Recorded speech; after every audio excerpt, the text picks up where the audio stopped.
everybody, JC here with another T&I toy review, and today we're taking a look at the new Mattel Total Hero 6-inch Flash figure. Now, this figure is part of Mattel's new line of 6-inch DC comic-based figures, which is essentially replacing their DC Universe Classics line. This is the second figure we've looked at in this line. Yesterday we took a look at the Batman figure. The first wave of this line consists of 4 figures: Flash, Batman, Superman, and Aquaman, all in their new 52 costumes. And this line is basically, it's a little less quality-wise than DC Universe Classics, but the line is also much cheaper. Instead of $25 figures, these are running in the neighborhood of around $11. The Flash, like all the figures, comes in this pretty cool packaging. You've got comic book art for each character on the packaging. So in this case we have the Flash with a full-on comic book art on the left side. I'm not sure who drew this. If you know, feel free to chime in on the comment section.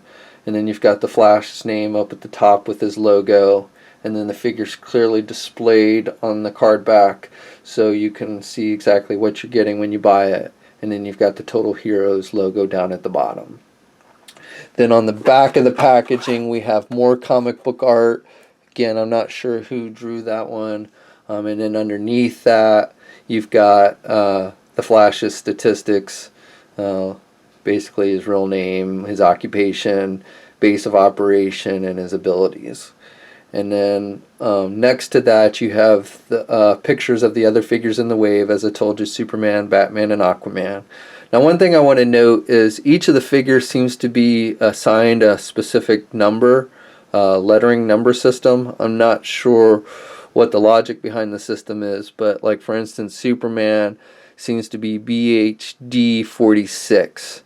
I'm not sure what the BHD stands for. And then Batman is BHD 47 and Aquaman is BHD 51. And then the Flash is BHD 49. So, again, I'm not sure what the logic behind the numbering system is. I'm not sure why Aquaman's 51 and so who's 50 and who's 48? I don't know. Maybe since some of these, there will be figures sold through Mattel Collector for this line, which will have additional accessories and stuff, which will make it a little bit more expensive than what we see at mass retail. Maybe some of those are mixed in. I don't know. But I just wanted to point that out. Alright, so let's get the figure open and take a look at what's inside. Okay, so here's a look at the figure outside of the packaging. Now, as I mentioned in the Batman review, basically these figures are not as detailed as the DC Universe Classics. They're a little bit more cartoony looking, in my opinion, a little boxier design. Paint apps are pretty simple. There's not a lot of shading detail or anything like that with these. Again, the upside is that these figures cost a lot less than the DC Universe Classics. But on the flip side, the quality and the detail is less. But I still think this is a pretty fun looking line. I don't think the figures look bad.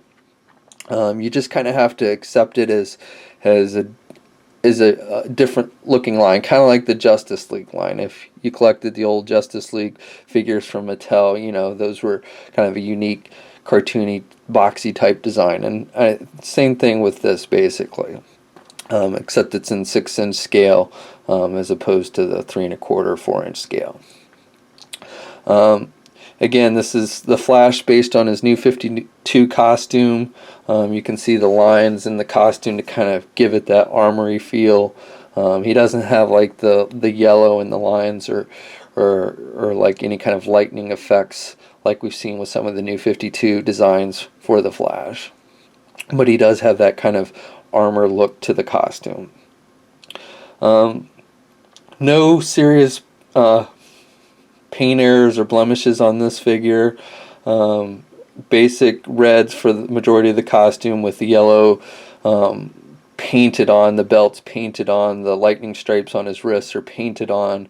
The boots are essentially painted on. He does have some sculpting on the boots, and on the bottom he's got 2 peg holes. But no, like I said, not much in the way of shading or anything like that.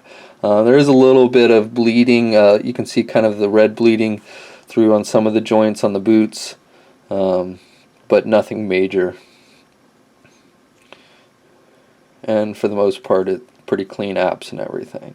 The face expression, he's got kind of a smirky smile. It's not too bad looking. Again, more cartoony look. He's got the kind of big chin look and everything, but I think it works. This expression works for the Flash. Okay, so as I mentioned, this is a line built as a 6-inch scale line. The Flash here stands just a little bit over 6 inches tall. He's about 6 1/4 inches tall. Now he is just a hair shorter than the Total Heroes Batman figure from this line. Batman is a little bit taller by a hair, but for the most part, they're pretty close in scale. Here he is next to one of Mattel's Green Lantern figures. You can see they're close to about the same size. Green Lantern's just a little bit taller. And here he is next to one of Mattel's Wonder Woman figures. Again, Wonder Woman's a little bit taller. The DC Universe Classic figures seem to be just a little bit taller than these Total Heroes figures, scale-wise. But again, this is definitely not a line, that really is meant to fit in with your DC Universe Classics. I think on their own, this is a pretty decent-looking line, but if you try and put it with your more realistic looking DC Universe Classics or DC Collectibles figures, then I think they'll look off. Here he is next to the New 52 Flash from DC Collectibles, which obviously is a 7-inch scale line, so Flash, the DC Collectibles ones, is definitely taller. Now, unlike with Batman, who came with a couple accessories, Batman came with 2 batarangs and a grapple gun. Flash comes with no accessories. I'm not sure what accessories you'd really give Flash anyway, but he does not come with anything. The figure is all you get. And articulation-wise, it's pretty much the same as we saw with the Batman figure, but we'll go over it real quick. He can look left and right. Doesn't have a lot of up or down movement. It has a little bit, and actually it has more than Batman does, because the head actually does kind of click up and down, so he actually does have more up and down movement than Batman did, which is nice.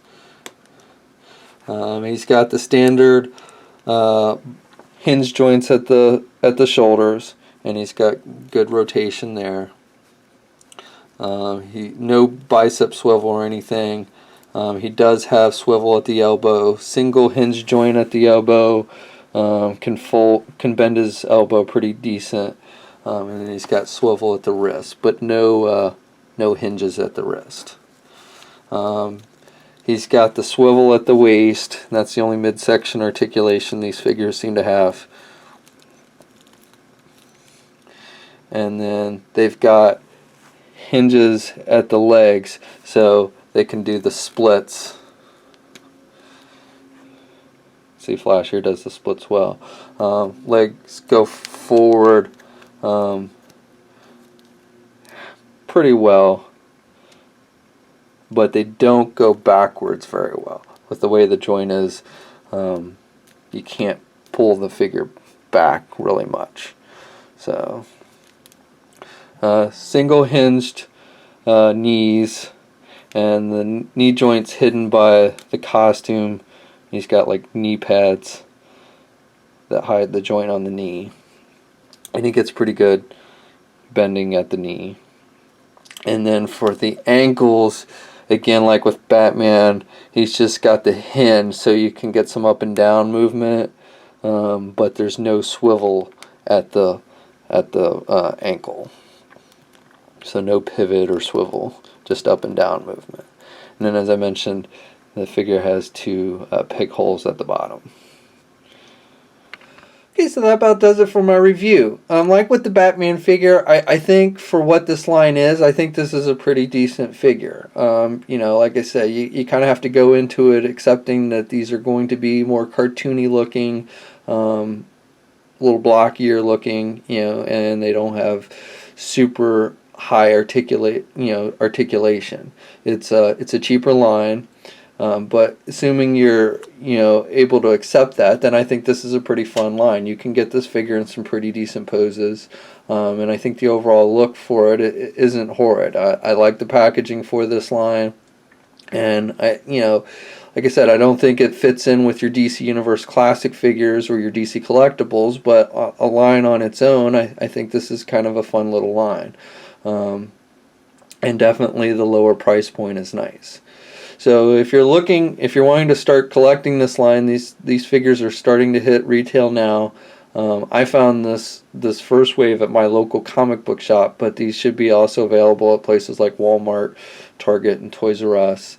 And then, like I said, there'll be additional figures available through Matty Collector, which will have additional accessories and everything. The line at mass retail is going to have either no or minimal accessories. And in this particular case, this figure has no accessories at all.